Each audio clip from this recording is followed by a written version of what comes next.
G'day, I'm Mark from Self-Sufficient Me, and in this video I want to give you an update of our first week on our 21 days eating food only what we can grow from our own property. I know that it's garnered quite a bit of interest around the interwebs, and I think that's really a good thing. I've been getting a lot of support, and I've been getting a lot of well wishes, and there's been also a lot of funny comments about me wasting away. I posted a picture on Instagram and someone said that my hands look like they're getting bony or something like that, which is quite funny. As you can see, I'm just wasting away, aren't I? But there are some significant lessons learnt out of this first week, and by and large I should say that we're quite enjoying this challenge. Well, challenge experiment is what I called it, and I should keep it as an experiment because no one challenges us to do this except for ourselves. But yeah, either way, it's a challenge and it's an experiment, and it is challenging. This isn't easy, and it's not. It's kind of fun in that challenging way when you're testing yourself, and we all like being tested, and from anything you do, testing humans is something we sort of secretly like to do and try and see how far we can stretch things or how far we can go, or what if humans didn't have that inbuilt in us, there'd be something. Well, the human race just wouldn't be here as we know it. Sometimes I wish that we'd test ourselves a little bit further, especially today in these day and ages with the way the world's going. I think a lot of people have lost track of trying to advance humanity, and we're regressing a bit, but let's not even go near any of that stuff, because let's talk about what I'm supposed to talk about. And these are unscripted videos, so I'm prone to go off track like that when I'm chatting. If you can hear some banging in the background, that's the boys taking the nails out of all that wood that I want to recycle from our rear deck renovation. I showed you those benches that I was making in the last video on this channel. Remember, this is Self-Sufficient Me 2. It's not my main channel. My main channel is Self-Sufficient Me. This is an offshoot from that, an overflow channel that I'm also going to experiment with and introduce other forms of content here rather than trying to experiment on my main channel, which might just annoy some people. So this channel is different in that respect, that you're going to get a lot more of this type of content rather than highly scripted stuff. But yeah, those bangings are my sons in the background getting the nails out of all that wood, and they're doing a fantastic job. You should see the pile that they're building up out there. It's that just about neck high of wood that they've taken all the nails out. What am I going to use it all for? I've got plenty of stuff that I can use that old wood for, rather than just taking it to the tip and getting it crushed and maybe recycled or mulched up, which probably wouldn't be very good for that anyway. I can use it for rebuilding my compost pile, bays, for making garden beds, which I still want to make several more rather than buying them, and benches as well, which I haven't finished making, the garden benches, tiered benches where I can put potted plants on in our newly concreted area. So there's lots of stuff I can use that wood for, building down the back, chickens, all sorts of things. But yeah, this experiment has been a challenge, and I can't say that I've been hungry. I've lost 5 kilograms in 1 week, which is good because I need to. I want to get down to under 100 if I can. 100 kegs would be fantastic. If I can get to my ton, like in Australian colloquialism terms, if I could reach my ton, that'd be a real milestone. So I'm batting away, hopefully, to get to my ton. But I think although I'm not hungry because I'm filling up on citrus, oranges, lemons in everything to flavour things, thankfully we've got a whole lot of citrus growing, but unfortunately there are things that we're running out of, and one of the major things that I wanted to survive on was our egg production and our eggs. And what I didn't count on was that at this time of year, the chickens don't lay as much because we're in winter. In some places, the chickens won't lay at all through winter because, you know, it might get so cold that you'd be lucky to get one egg out of them a week. But in a subtropical climate, it still gets warm enough for them to lay occasionally. So you might get an egg every second day out of a good layer. We're probably getting about that, but because we're trying to survive off eggs, that is starting to really be a difficult thing, because now our hens are only producing roughly about 3 eggs a day. We've only got 6 hens, and the cracks are starting to appear in this. And like I said in the last video, and I haven't shied away from this, I've deliberately chosen this period off the cuff, because more so because we're not prepared rather than because we are prepared. That's the way it is. I'm imagining that we've got some type of apocalypse and that we're having to fend for ourselves for 3 weeks or so without neighbours or without swapping with anyone or going out, and we're living off what we've actually got here on our property. So keep that in mind. And this hasn't been the best time for us.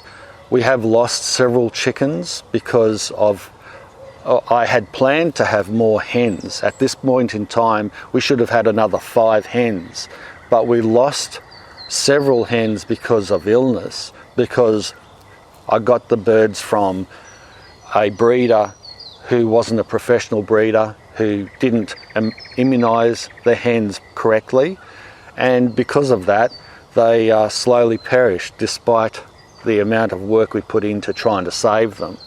Isolating the hens, of course, and giving them antibiotics and trying to treat them and do the best as possible. Unfortunately, they all didn't make it. Sometimes things happen, and what you think you can count on, like we did, was the eggs. There's several factors that show that we got to have fallback plans. And this is a big hole. So if we're going to try this experiment again, and we are going to, we've already stamped that one in. So next year, we're going to do it at approximately the same time.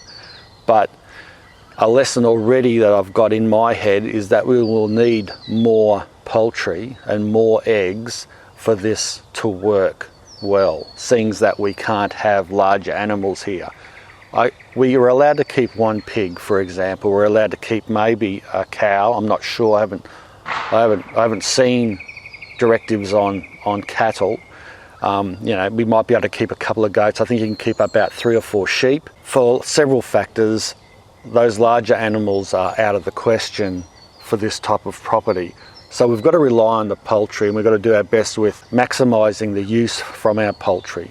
We've got 2 ducks, and she's a very good layer, so I'm probably going to have to start eating a few duck eggs. And that's another thing. I could have got ahead of the game and started incubating duck eggs early and letting them hatch out, and perhaps if it timed right, I could have had duck meat as well.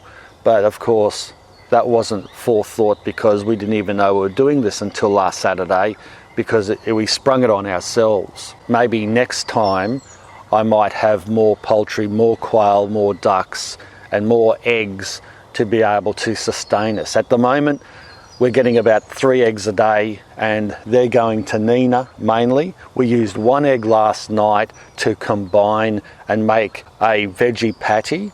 So 1 egg combined enough to give us a nice veggie patty made from jicama or jicama, kale, sun-dried tomatoes. That made a really lovely vegetarian dish. And that's the other thing. If we didn't have a couple of preserves left over, like our sun-dried tomatoes from last season, and even the fermented tomatoes. I had fermented tomatoes that we had kept in the fridge that are absolutely beautiful. And I hadn't tried fermented tomatoes before. I haven't fermented them either. And on this channel, I will be doing a proper fermenting video on those tomatoes and releasing it here and putting that recipe on my website. But for now, let me just say, some of the preserves that we've had in the pantry have really saved us flavour-wise, seeing that our diet is so limited to the veggies that we're growing, and we haven't got a lot of protein that can generally really give you a flavour hit on a dinner plate, like a steak or a piece of chicken or some fish or something like that can really help out. I haven't gone fishing yet, by the way. I know that was in the last video. I haven't had the opportunity to be able to go out and see if we could catch some fish. And I understand by reading all through your comments that primarily the number one response was that fishing is okay, it's still foraging and hunting, so I can eat what I can catch, and that's within the bounds of the experiment. And there were a few people that also said, but Mark, you did say eating only from your own property, and I think you're correct as well. But I think if we do go fishing, I will lean towards what the majority have said, for my own sake as well, and we will definitely eat any fish that we do catch. So that'd be a nice supplement. But the bottom line is, we're not starving. We've got plenty of food to eat here. It's just that we're missing some of the food that we like to eat. I can't say that I'm missing sugar a whole heap. I'm missing more savoury things than anything else, which is a good thing. I felt that first week, the first probably 3 days, I was missing a little bit of a sugar hit in things, and Nina especially did miss the sugar side of things, and she had a few headaches, and she was getting over a cold as well, but despite that cold, she was also suffering a little bit of withdrawal symptoms, I think more so than I do. But the main thing is, we're not starving here. It's just that we're missing the types of food that we're used to eating. And that is a good thing. We're being sustained from our property. We might not be loving it, but it still is sustaining and it still is workable, which is promising at the least, seeing that we are so unprepared. And I've just been telling you how unprepared we are with the lack of eggs now, which I would have counted on, the lack of even preserves, which I was just talking about. I would have liked to have more preserves now, and these are the lessons that I'm going to be grabbing together and putting in my main video on my main channel about these types of things, making it more concise and succinct, of course, and putting it in a better order. But these are the things that I'm learning, and it's quite interesting. We're getting very inventive with how we're eating, seeing that it's mainly just vegetables that we've got. We are really thinking hard on how to change things up and rearrange things and put different things together. Using the spices and the lemons and the citrus we've got ginger, galangal. We're not short of spices here. We're not short of herbs, not short of chilies. I'm having chilies cut up with vinegar and salt and piled up on bits of vegetables that I'd normally have a protein, but because I can't have that, I'm still flavouring my food, and even my mouth's watering thinking about it now. Even though I know that I'll be eating sort of veggies, it's just nice to have those condiments available from your garden to be able to flavour these things. And so that is a good point still at the moment. It's forcing us to become more inventive, and it's forcing us to use our food in different ways, which is more exciting, and it's giving us, we always love food from our garden, but it's we've almost got to a point where we're taking it for granted. If you want a lettuce or if you want some herbs, we just wander out to the backyard and we get it because I've been doing it for so long. And it shouldn't be. I should be, and you know, I'm not saying I do take it completely for granted, but I'm just saying I should be appreciating it every day and every second, that I can just walk out in the backyard and grab some herbs and spices to flavour a dish. But this type of experiment is making us even more so use those things. And I think that is giving me an even bigger appreciation for growing and doing what I do. We also have a lot of pecans, which has been saving me protein wise. Pecan nuts, I think growing a nut tree now has been a real godsend, and I'm glad we've got a big harvest, or we had a big harvest of them. We've still got plenty to go, and that has been a really fulfilling snack. I like a little snack here and there. You know, I don't mind the odd potato chip or something like that, or even healthy snacks. But because we've got a snack from our own property, pecans are just a perfect snack on their own. Just crack the shell, open them up, and they've sort of got everything you need in it. They're quite a nice savoury flavour. They've got the fats in there. They're fulfilling. You only need half a handful and you're quite full. I've been able to get a good protein hit from those pecans. So that is another positive. And already Nina and I have been talking about how we're not going to go back to certain things. Like, I'm not going to go back to sugar and milk in my tea after this. I'm just going to have my tea with lemon from now on. I still probably will go back to milk and maybe one sugar in my coffees. I'll probably cut back on the sugar. That is a way that this short experiment is starting to change us, and starting to even inspire us to become even more healthier than we are. And I certainly want to get more into my general exercise away from the property. I exercise a lot here, lifting and building and digging and all sorts of things, and walking around here, chasing chickens and whatnot. I could still do more exercise outside of this, like get back into my running that I did only spasmodically over the last 12 months, do more of my gym work that I really love to do that I've let go a little bit. So I am feeling more inspired to do that, and I think dropping down, you know, a good deal of weight will help me, especially in the running side of things and my tennis. Haven't been able to play tennis because of this COVID thing, you know, for the last 2 months or something, or 3 months. So in a way, I can make use of that time, lose some weight so that I'm lighter on the tennis court. And these are the things that I've been thinking about, and Nina as well.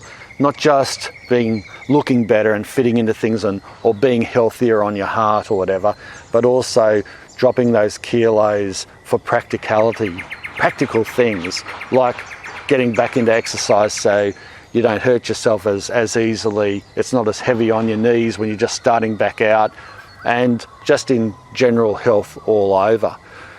So I can tell you, first week down, it hasn't been that bad. It's gone quite fast. We've had to get inventive with our food. We've found a lot of shortfalls, plenty, and we'll find more. It's not going to get any easier because we're eating a lot of the same food. I still very much miss a lot of the proteins. Next time we'll do it different. And that's about the summary of this first week. So I think we'll leave it there. I hope you enjoyed this video. If you did, make sure you give it a big thumbs up as usual, and leave some of your comments and experience below. I've been reading them all. I've been getting those tips about orange juice in my coffee instead of sugar and milk, and I've been drinking that, love it. Lemon juice in my tea, love it, and all those other tips, great. Bye for now. You think I'm really wasting away?